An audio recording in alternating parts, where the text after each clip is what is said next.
Ya, bismillahirrahmanirrahim. Assalamualaikum warahmatullahi wabarakatuh. Sebelumnya perkenalkan, nama saya Muhammad Fahri dari PGSD Penjas 5B, NIM 18044642, nomor absen 17. Nah, di sini saya akan mempresentasikan tentang materi dari mata kuliah filsafat tentang kebugaran, keterampilan, lalu ada emosi, lalu ada mental intelektual, dan moral dan afektif. Ini mungkin langsung saja.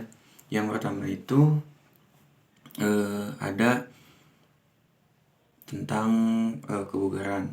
Nah, di sini maksud dari pengertian dari kebugaran ini itu adalah dimana daya tahan tubuh untuk mampu melaksanakan kegiatan-kegiatan olahraga atau kegiatan-kegiatan jasmani yang cenderung kegiatan itu merupakan kegiatan berat, akan tetapi tubuh dapat menerimanya dan orang yang melakukan kegiatan tersebut tidak mengalami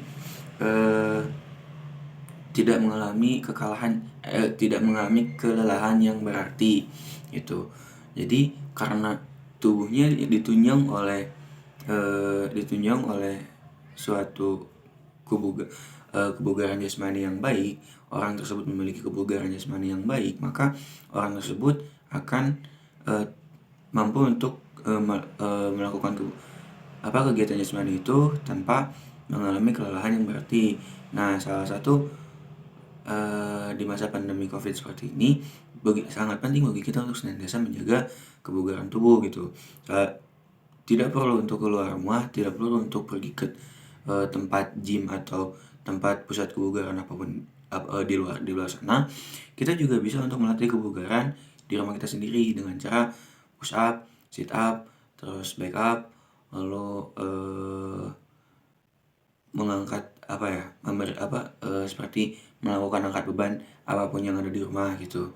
Seperti kita bisa mengangkat ember yang diisi air itu untuk pengganti barbel. Nah, yang selanjutnya itu mungkin itu tentang bagaimana penjelasan dari kebugaran tersebut. Nah, di sini selanjutnya ada keterampilan. Nah, untuk keterampilan ini, di sini keterampilan itu adalah merupakan suatu komponen dasar, mungkin komponen dasar yang dimana setiap orang pasti dibekali Tuhan dengan keterampilan.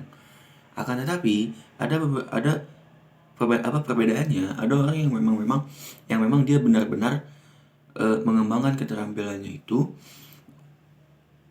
dia mengoptimalkan kemampuan yang mungkin dia miliki, dia kembangkan, akhirnya jadi potensi, akhirnya jadi suatu kemampuan. Dan ada juga orang yang mungkin dia tidak tahu sebenarnya dia tuh memiliki kemampuan di bidang tersebut, dia memiliki kelebihan dalam bidang tersebut, tapi dia tidak mengembangkannya, potensi dan keterampilan tersebut, dan akhirnya keterampilan itu tidak akan berkembang dan akan tertutup gitu. Nah, justru itu tuh merupakan suatu hal yang sangat disayangkan gitu, karena katakanlah kita ambil contoh, ada orang yang dia memiliki keterampilan dalam bidang sepak bola, akhirnya dia mengoptimalkan keterampilan tersebut dengan dia sering bermain bola, lalu ditunjang dengan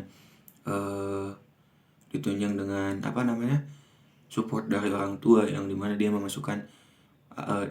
si anak tersebut dimasukkan ke sekolah sepak bola, lalu dia diberikan fasilitas dan tunjangan-tunjangan yang mungkin kita rasa itu bisa untuk mengembangkan potensi anak, sehingga anak tersebut akan memiliki keterampilan akan memiliki potensi serta bakat yang baik dalam bidangnya. Nah, sangat disayangkan gitu untuk orang yang sebaliknya, orang yang mungkin tidak menerima tunjangan yang baik. Mungkin ada beberapa orang di luar sana yang dimana dia itu sebenarnya memiliki keterampilan potensi dan bakat yang bagus, misalkan dalam bidang olahraga atau dalam bidang apapun seperti melukis, lalu seni, atau dalam seperti bidang-bidang yang lainnya gitu. Nah, karena tapi yang disayangkannya itu dia tidak bisa mengembangkan keterampilannya karena tidak adanya tunjangan atau tidak adanya wadah untuk memfasilitasi dia mengembangkan keterampilan tersebut. Itu merupakan hal yang sangat-sangat disayangkan gitu. Nah, mungkin yang selanjutnya ada emosi. Nah, untuk emosi itu merupakan suatu perasaan intens yang ada dan tumbuh di dalam diri kita, baik itu secara disengaja ataupun secara tidak disengaja. Emosi ini meliputi beberapa karakteristik. Mungkin yang pertama ada rasa senang, ada rasa sedih, rasa bahagia, dan mungkin zaman sekarang juga mungkin ada rasa galau mungkin. Nah, yang pertama seperti halnya rasa emosi gitu. Seperti halnya perasaan emosi marah gitu, seperti marah. Nah, perasaan intens yang dimana emosi ini bisa dipengaruhi ketika orang yang sedang dalam kondisi marah, lalu dia berada dalam kondisi hati atau kondisi perasaan yang kurang baik gitu, maka emosi ini pun akan cenderung bertahan lama di dirinya gitu. Lalu juga ada emosi tentang rasa senang. Dia biasanya emosi ini datang ketika dia mendapatkan hal-hal yang dia senangi gitu, dia inginkan, dia senangi. Lalu seperti kalau misalkan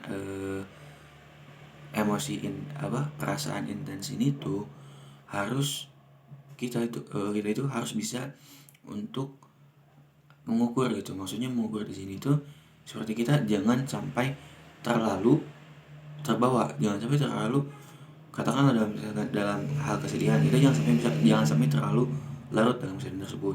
Yang selanjutnya ada mental intelektual. Nah, mental intelektual ini yaitu tentang pengetahuan dan wawasan kita untuk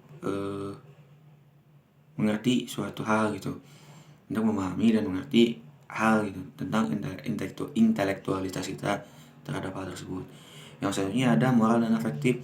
Di sini itu ada moral itu yaitu sebagaimana seperti adab dan etika gitu, yang dimana seseorang itu harus senantiasa memiliki moral dan etika yang dimana moral dan etika itu dijunjung tinggi seperti mana sebagaimana dia ditempatkan di daerahnya gitu. Seperti moral di daerahnya seperti apa, dia juga harus selalu mengikuti moral tersebut gitu. Yang tentunya itu afektif itu adalah sikap yang dimana sikap ini akan terlihat pada peserta didik. Kita anggaplah ambil contoh dalam peserta didik gitu, karena akan terlihat pada peserta didik yang afektif itu seperti sikap, lalu meliputi sikap, emosi, lalu kemauan, lalu moral gitu. Sebenarnya ini juga berkesinambungan gitu. Nah, mungkin cukup sekian apa yang dapat saya sampaikan. Kurang lebihnya mohon maaf.